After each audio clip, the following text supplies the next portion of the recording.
Dulu kita pernah bercanda gurau di ruang kerja bersama. Tapi sekarang, kita bayar rindu lewat podcast dulu ya. Welcome to Workplay Podcast. With me, Audira Amanda.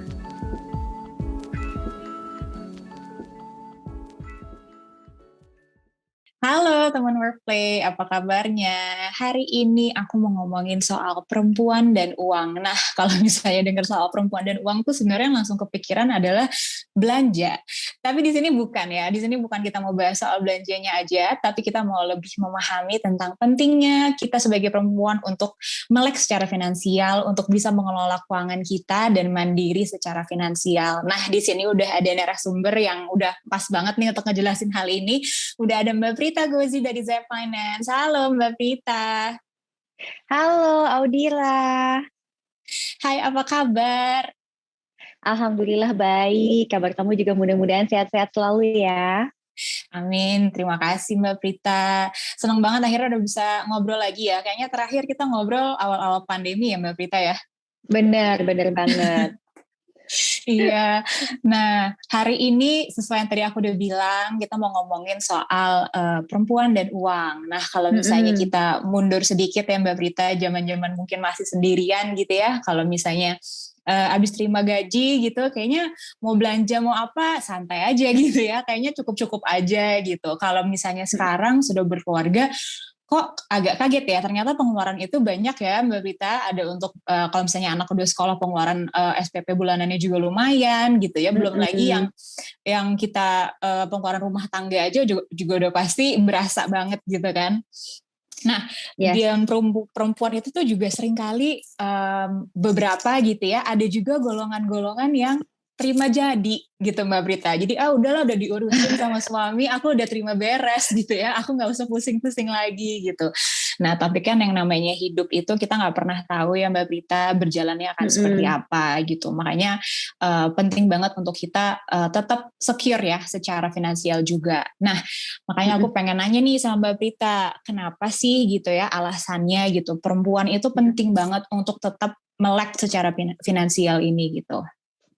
Oke, itu pertanyaan yang bagus banget ya untuk membuka podcast kita hari ini nih. Dan kebetulan kan sebetulnya pendengar podcast kita juga rata-rata mungkin adalah perempuan muda, ada yang mungkin baru berkeluarga, ada yang mungkin baru punya anak gitu, atau mungkin lagi berpikir untuk berkeluarga, terus banyak berteman dengan teman-temannya udah punya keluarga duluan.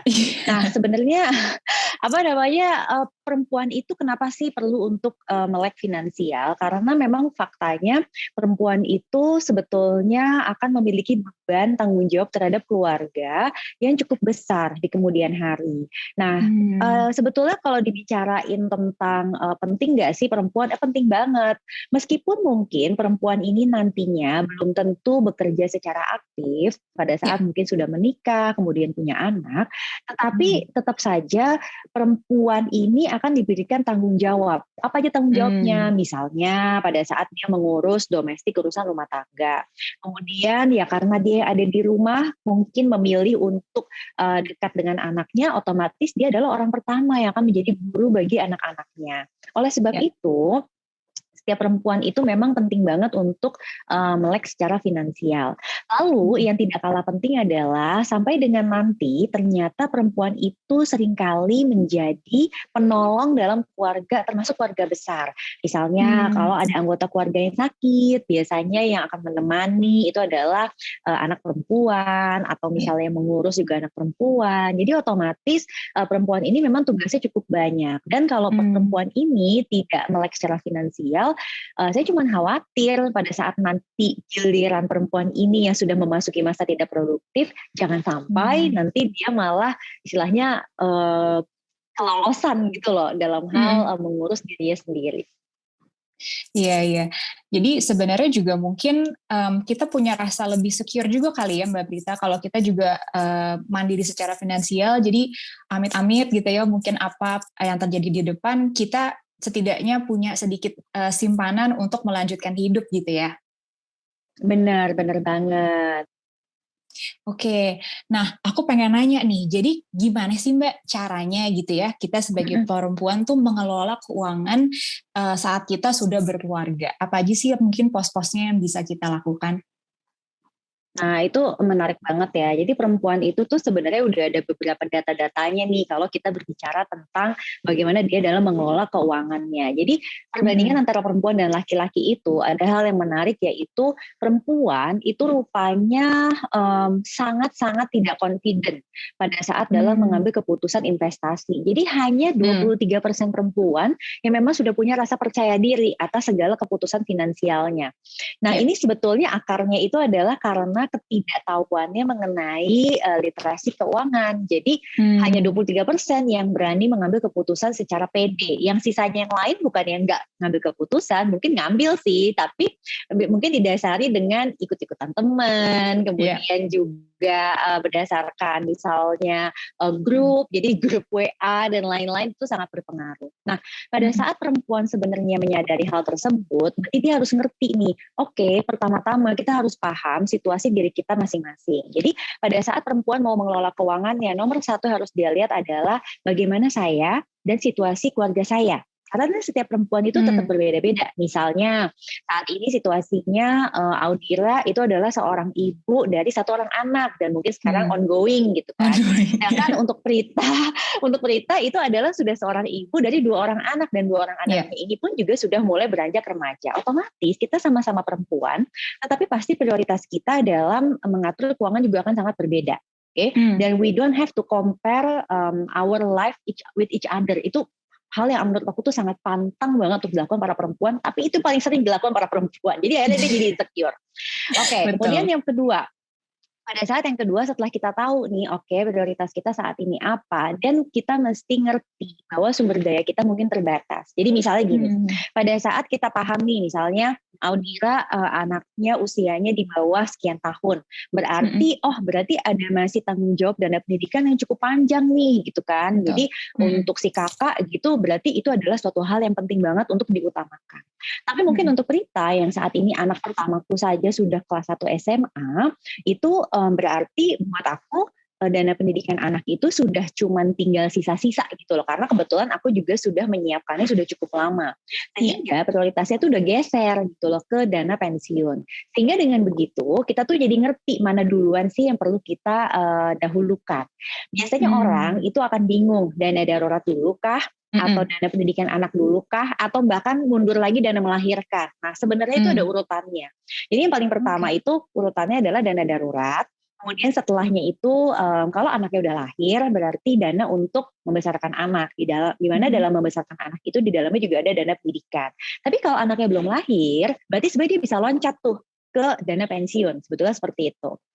Nah, kalau misalnya nanti anaknya udah usianya itu remaja kayak anak-anakku, itu aku udah mesti aware. Sebenarnya kemampuan finansial orang tua tuh seperti apa sih? Sehingga aku akan hanya memasukkan anak-anakku sekolah atau menyediakan sarana yang memang sesuai dengan kemampuan finansial orang tuanya. Supaya apa? Supaya pada saat anakku sudah kuliah, aku tuh udah mulai konsentrasi gitu loh untuk dana pensiun diriku dan suami aku. Nah, setelah kita paham tentang hal itu, maka kita akan masuk nih ke langkah yang ketiga. Jadi langkah pertama ingat ya, tadi adalah kenal diri sendiri. Langkah yang kedua itu kita tahu gimana memprioritaskan di antara kebutuhan-kebutuhan kita. Langkah ketiga itu ya bikin budgetingnya. Aku selalu bilang, untuk pemula bikin budgeting itu dengan konsep 3. Living, saving, playing. Itu udah paling gampang gitu kan. Nah, perempuan yang sudah berkeluarga itu aku akuin banget, ngelola post living tuh susahnya ampun-ampunan. Karena rasanya kayak semua pengeluaran tuh tiba-tiba kayak besar. Pada saat lajang itu kayaknya tuh kayak financial freedom nih gitu, karena memang kita hanya ngurus diri kita sendiri. Tapi pada saat kita sudah berkeluarga itu rasanya susah, dan itu sangat wajar. So kalau untuk para pendengar podcast kita merasa bahwa aku nggak bisa nih mengelola living hanya 50% dari penghasilan, tenang, tidak sendirian kok. Semua orang juga begitu. Jadi pasti awalnya itu kita tuh hanya bisa ngelola tuh mungkin 70-80% dari penghasilan kita. Itu untuk living semua. Karena itu benar-benar masih awal banget, Dir. Jadi nggak usah khawatir kalau memang kita ngalamin hal seperti itu. Tapi kita tahu bahwa yang kita kejar itu adalah 50%.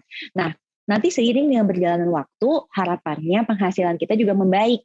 Kalau penghasilan kita membaik, berarti kita bisa tuh mulai pilah-pilah sehingga lama-kelamaan post livingnya bisa 50%, pos savingnya bisa 30%, dan pos untuk playingnya bisa 20%. Jadi kira-kira 3 step itu yang bisa dilakukan perempuan pada saat mau mengelola penghasilan. Wah, lengkap banget tuh dikasih sama Mbak Prita. Jadi memang awal-awal nggak usah terlalu ngoyo dulu, nggak apa-apa ya Mbak Prita, karena memang ada adjustment juga ya dari kita yang dulunya lajang, terus tiba-tiba pengeluaran berbeda gitu ya. Cuman kita juga harus optimis ya, kalau misalnya juga seberjalannya waktu, kita tuh bisa mulai bikin itu semakin ideal gitu ya, 50, 30, dan 20 tadi itu ya Mbak Prita ya. Oke. Betul. Nah, terus aku mau nanya lagi nih, ada lagi nggak sih Mbak saran ya untuk para ibu rumah tangga gitu yang ingin tetap mandiri secara finansial? Kira-kira apa sih yang bisa mereka lakukan? Nah, kan yang namanya pengelolaan keuangan berarti harus ada uangnya ya, Dir, gitu. Kalau enggak namanya kita mengelola mimpi. Jadi otomatis kalau kita butuh ada pemasukan di situ, maka kita harus lihat juga nih apa sih yang bisa kita kerjakan. Biasanya dalam keluarga itu pemasukan itu akan datang dari salah satu pasangan suami istri ya. Kalau misalnya kebetulan udah sendiri lagi tetapi punya anak, ya berarti dia menjadi orang tua tunggal nih di dalam rumah tangga tersebut. Nah, berarti kita mesti paham dulu dari mana saja sih sumber pemasukan untuk keluarga kita. Nah, kalau misalnya tadi kita juga sempat bilang kan di awal banget, ada orang yang misalnya, wah aku seneng banget nih pasangan aku sudah menyediakan segala-galanya buat aku. Sebenarnya kalau aku boleh jujur ya, itu antara seneng dan hati-hati loh gitu. Karena artinya kalau nanti sampai terjadi hal-hal yang misalnya tidak diinginkan atau hal-hal yang tidak terduga, itu kita bisa loss banget gitu loh dalam menata kehidupan kita. So, aku suggest adalah hubungan keuangan antara suami dan istri itu silakan dipilih. Nah, itu akan menentukan dari mana saja pemasukan kita. Hubungan keuangan tuh ada 5, dan aku udah pernah bahas itu di YouTube-nya The Finance juga. Jadi kalian bisa lihat. Nah, saya cuma mau bilang nih, Dir, bahwa di antara 5 hubungan keuangan itu nggak ada mana yang paling ideal, tuh nggak ada. Jadi nggak usah ngerasa kayak, aduh aku kok begini dia begitu. Biarin, tiap rumah tangga tuh beda-beda. Yang penting kita dan pasangan itu feel that we're okay dengan hubungan keuangan yang kita pilih. Lalu masuk ke langkah kedua. Kalau dari hubungan keuangan yang dipilih, ternyata pemasukannya itu masih dirasa kurang untuk memenuhi berbagai tujuan keuangan yang kita inginkan, maka aku mau mengajak dong para perempuan ini juga untuk membuka new sources of income. Sebenarnya new sources of income itu tuh bisa dari 6 hal. Yang pertama pastinya kerjaan utama kita ya, itu namanya main job. Yang kedua itu dari side hustle. Nah, side hustle ini tuh perempuan tuh bisa banyak kerjain loh, Dir. Bisa misalnya dia dagang, bisa dia berbisnis, misalnya dia ikut, misalnya sekarang lagi hits kan MLM gitu, atau lain-lainnya. Kemudian yang ketiga itu dia bisa dapat dari talent income. Talent income ini basically kita menggunakan keahlian kita untuk memperoleh penghasilan. Misal kita tuh jago Zumba, terus kita ambil instructor certification, terus kita mungkin ngajar di weekend. Atau misalnya beberapa orang suka banget matematik, kemudian dia membuka les-les, apalagi sekarang bisa secara virtual. Nah, itu adalah talent income. Lalu yang keempat itu royalty income. Royalty income ini adalah income yang kita peroleh kalau kita memproduksi suatu intellectual property, kemudian dari situ menghasilkan. Sekarang tuh contohnya udah banyak. Misalnya kalau kita menjadi content creator, atau misalnya kita menulis buku, atau misalnya kita bisa menciptakan lagu, terserahlah. Intinya adalah segala sesuatu yang kita kerjanya di awal, tetapi kemudian dia bisa mendatangkan hasil yang secara istilahnya berseri gitu. Nah, yang kelima dan keenam itu sebetulnya adalah income dari memproduktifkan aset. Jadi aset produktif dan juga aset portfolio.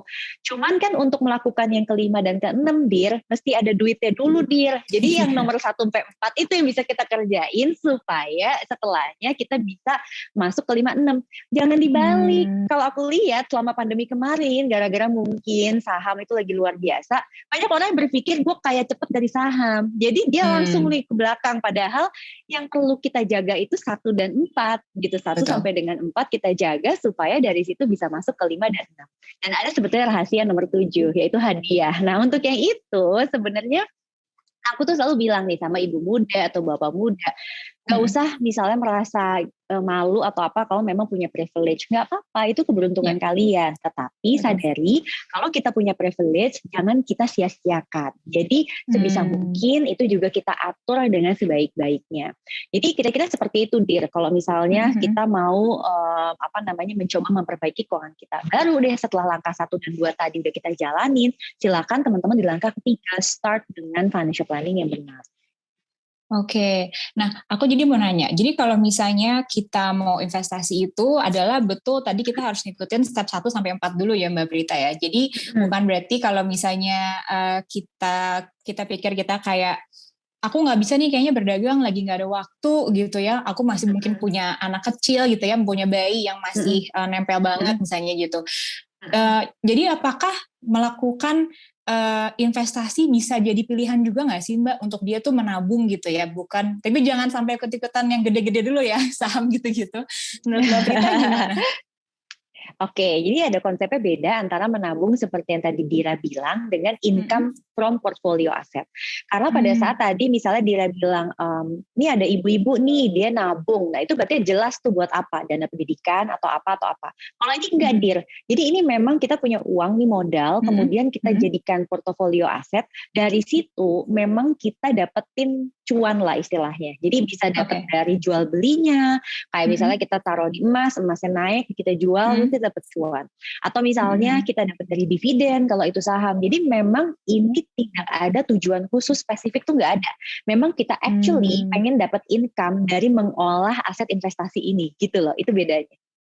Oh oke. Nah jadi di situ ya bedanya. Dan itu bisa-bisa aja dilakukan oleh ibu rumah tangga. Itu bisa loh, tetap dilakukan ibu rumah tangga tuh bisa. Oke, nah Mbak, sekarang aku mau tanya ke pertanyaan yang mungkin kadang-kadang masih agak sensitif untuk dibahas di rumah tangga ya Mbak ya. Masih banyak sekali orang yang juga tuh takut ngobrol sama suaminya gitu, karena takut jadi suaminya mungkin tersinggung gitu ya. Kadang-kadang kan ada yang mungkin tanggapan kayak emang kenapa sih emang dari aku kurang gitu-gitu ya Mbak ya. Nah sebenarnya gimana sih Mbak, seberapa penting gitu ya keterbukaan kita secara membahas finansial dengan pasangan, dan gimana ya caranya gitu ya ngomong supaya juga diterimanya tuh lebih enak gitu ya sama suami kita gitu. Oke, itu tuh tidak pernah ada rumus yang 100% benar ya Dir, tapi ini sesuatu yang memang bisa dicoba. Jadi penting sekali sih sebetulnya antara pasangan suami dan istri itu saling terbuka masalah finansial. Kenapa? Karena ada banyak aspek di dalam situ. Kita nggak hanya bicara tentang pemasukan, tapi juga kita bicara di situ nanti ada kewajiban-kewajiban. Bayangkan kalau kita nggak tahu bahwa ternyata suami kita misalnya punya bisnis, kemudian bisnis itu mengambil pinjaman ke bank, ternyata mengagunkan rumah tinggal kita, lalu misalnya bisnisnya maaf tutup, tiba-tiba rumah tinggal kita tiba-tiba mau disita, kan kasihan banget gitu loh. Kalau hal-hal seperti itu tidak terbuka, itu contoh ekstrim ya, tetapi kira-kira seperti itu. Atau misalnya contoh lain lagi adalah kalau kita masih punya keluarga besar nih untuk pasangan suami dan istri ini, kemudian misalnya istri selama ini memberikan kepada keluarganya sekian rupiah, ternyata pada saat dia mengetahui pasangannya ngasihnya berapa kali lipat lalu dia marah. Jadi kenapa seperti itu? Nah itu hal seperti itu sebenarnya bisa diobrolin juga. Jadi itu kenapa penting. Nah sekarang gimana caranya? Pertama yang harus kita paham adalah, do we understand our spouse atau tidak? Kita tuh sebenarnya ngerti nggak sih suami kita, atau kita cuma tahu permukaan aja, jangan-jangan begitu. Tapi kita tuh nggak tahu sebenarnya apa sih yang mendasari dia mengambil keputusan, dan itu sebenarnya adalah suatu pertumbuhan dari masa kecilnya dia, Dir. Contoh ya, misal untuk orang yang merasa bahwa punya rumah tinggal sendiri itu tidak penting, biasanya semasa dia kecil itu dia terbiasa untuk pindah-pindah rumah beserta orang tuanya, mungkin dengan sistem sewa menyewa, kontrak dan lain-lain. Jadi kalau dia feel that it's okay to do that, dia nggak akan merasa untuk betapa pentingnya misalnya punya rumah tinggal. Berbeda dengan mereka yang mungkin masa kecilnya itu orang tuanya tuh settle banget gitu, itu satu. Atau bisa juga gini, kenapa sih dia nggak suka investasi? Kenapa dia maunya tuh naruh uang tuh di tabungan aja? Apakah ada sesuatu di masa lalunya dia membuat dia ketakutan? Gitu loh. Jadi kayak misalnya mungkin dulu lihat orang tuanya pernah ketipu atau apa. Jadi akhirnya dia juga merasa untuk nggak usah deh kayak gitu ya. Jadi kita harus paham dulu dengan pasangan kita. Setelah kita paham, maka yang kedua membuka obrolan. Kenapa sih misalnya aku bukan mengindikan gender ya, tetapi biasanya tuh kan perempuan suka ngomong nanya sama suami, itu suami jawabnya adalah emang dari aku nggak cukup. Berarti pertanyaannya itu adalah income. Padahal yang kita mau obrolin itu adalah pattern spendingnya. Jadi jangan terlalu terpaku pada gaji, tetapi cobalah obrolin spending pattern. Karena berapapun gaji itu sebenarnya adalah merupakan manifestasi dari pekerjaan seseorang kan. Tetapi yang bisa kita atur itu sebetulnya adalah pengeluarannya. So try untuk ngobrolin sesuatu dari sisi pengeluaran. Dan coba untuk tidak membandingkan dengan keluarga lain. Karena memang paling sering itu tanpa sadar kita tuh membandingkan. Dan percaya atau tidak, Dir, aku pun juga dulu melakukan hal seperti itu. Alhamdulillahnya suami aku tuh sabar banget gitu ya. Terus aku tetap ya dia tetap masih sayang lah sama aku. Padahal kalau aku pikir-pikir lagi ya, zaman aku umur masih 20-an awal, karena kan aku nikah muda banget. Kayaknya sih gue sering banget tuh ya namanya kebandingin dia, terus nyuruh-nyuruh dia pindah kerja gitu loh. Padahal sometimes kita mungkin gak ngerti ya, kalau misalnya pasangan kita gitu loh, di kantornya juga dia mungkin struggle, atau misalnya dia juga sedang tapi terus di rumah kita bukannya menenangkan, malah nge-push lagi. Bayangin aja Dir, kan kalau apa juga semua beban sama tekanan lama-lama kabur lah itu. Kayak gitu. Jadi aku diajarin juga sama psikolog untuk jangan ngobrolin tentang penghasilan, tetapi obrolinlah tentang spending pattern. Dan sampaikan misalnya, aku tuh khawatir deh kalau misalnya kita hanya menyimpan dana darurat sekian, kalau misalnya terjadi apa, aku khawatir. Jadi sampaikan kekhawatiran-kekhawatiran kita. Mungkin bukan keinginan kita, tetapi kekhawatiran. Dan kita juga ngerti kekhawatiran dari pasangan kita. Coba kita start dari situ dulu. Wah itu oke banget tuh advice-nya ya. Jadi karena seringkali kita perempuan tuh sukanya langsung nyecer ya Mbak Prita ya. Mungkin kita tuh juga lagi nggak ngebaca situasi suami tuh lagi kayak gimana. Jadi mungkin kita bisa memposisikan diri juga di perasaan suami tuh lagi kayak gimana. Terus kita pelan-pelan mungkin cerita ke dia tentang kekhawatiran kita instead of nuntut ya Mbak ya. Mungkin kita bisa belajar begitu ya. Aku juga belajarnya lama sih. Iya. Nah, Mbak Prita, aku punya pertanyaan terakhir nih Mbak Prita. Kalau misalnya kita ngomongin yang tadi aku bilang di awal ya, perempuan tuh pasti kan tetap punya wants, ya, tetap punya keinginan gitu kan. Entah itu liburan, entah itu beli barang-barang yang bikin mereka happy gitu. Nah, sebenarnya apa aja sih Mbak Prita yang perlu kita pertimbangkan ya, apalagi udah jadi ibu-ibu nih sekarang, jangan spendingnya kayak zaman masih single gitu ya. Apa sih yang perlu kita pertimbangkan sebelum kita melakukan purchase itu gitu? Oke, aku punya 3 habit sih yang biasanya aku terapkan dan alhamdulillah itu sangat membantu aku. Nomor 1 adalah aku tidak mau meng-compare price versus value. Jadi aku selalu mikir bahwa price is what I pay, value is what I get, kira-kira gitu ya. Karena pada saat aku membandingkan itu dengan price, maka aku akan selalu mudah sekali termakan dengan discount, padahal belum tentu value dari barang tersebut itu bermanfaat untuk diri aku. Sebagai contoh misalnya kita bicara handphone yang misalnya harganya katakanlah 20 juta. Nah, kalau dari handphone 20 juta itu hanya aku pakai untuk ya maaf nih misalnya chatting atau apa, ya berarti manfaatnya rendah sekali gitu loh. I need handphone senilai 20 juta? Kayaknya enggak. Tapi kalau dari handphone 20 juta itu aku bisa misalnya memperoleh pekerjaan yang hasilnya di atas 20 juta, berarti value dari barang tersebut itu nilainya di atas itu. Itu satu. Yang kedua, aku selalu berusaha untuk understand myself, itu ambil jeda sebelum aku tuh mengambil keputusan. Kenapa? Karena aku berusaha untuk lebih mindful, apakah ini impulsif buying atau tidak. Dan aku perhatikan diri aku itu cenderung impulsif kalau PMS. Jadi kalau misalnya PMS itu entah kenapa jadi kayak urge untuk kepengen shopping ini itu tuh lebih besar banget. Padahal pada saat barangnya datang happiness-nya biasa-biasa aja gitu loh. Jadi akhirnya aku try untuk lebih mindful dengan, kalau aku ya tiap orang beda-beda. Tapi kalau aku misalnya tarik nafas terus mengalihkan ke hal lain. Tapi kalau aku masih kepikiran terus oke, mungkin ada something nih yang memang agak perlukan apa bagaimana. Jadi itu kira-kira seperti itu. Number 2 adalah take pause before you take action. Kira-kira gitu. Terus yang ketiga itu my habit itu adalah aku biasakan punya shopping account. Karena aku tahu bahwa aku tuh suka banget shopping. Everyone tuh punya kesukaan beda-beda, Dir. Ada yang bilang, aku bisa, ya iya, tapi mungkin dia kulinernya gila-gilaan banget gitu loh. Jadi orang tuh pasti punya soft spot lah, nggak mungkin enggak, kita kan manusia ya, soft spotnya orang tuh beda-beda. So shopping account itu not necessarily beli barang, tetapi adalah buying something yang memang make us happier gitu loh. Nah, untuk itu makanya aku menciptakan si playing account itu. Jadi dengan playing account itu, aku selalu membiarkan diri aku untuk shop whatever that I want, tetapi hanya senilai saldo yang ada di situ. Udah gitu aja. Yep. Oke, jadi tetap butuh self control tuh kalau misalnya udah punya playing account, kalau memang jatahnya adanya segitu, stick with what you have ya, gitu ya Mbak Prita ya. Yes, benar. Oke, Mbak Prita, thank you so much untuk sharing-sharingnya hari ini. Ilmunya bermanfaat banget. Semoga juga semakin banyak perempuan yang melek finansial dan juga bisa mandiri secara finansial ya Mbak Prita. Terima kasih banyak untuk waktunya Mbak Prita. Sampai ketemu lagi ya. Sampai ketemu lagi Dira dan teman-teman lainnya. Jangan lupa juga untuk follow kami berdua. Bye-bye. Bye.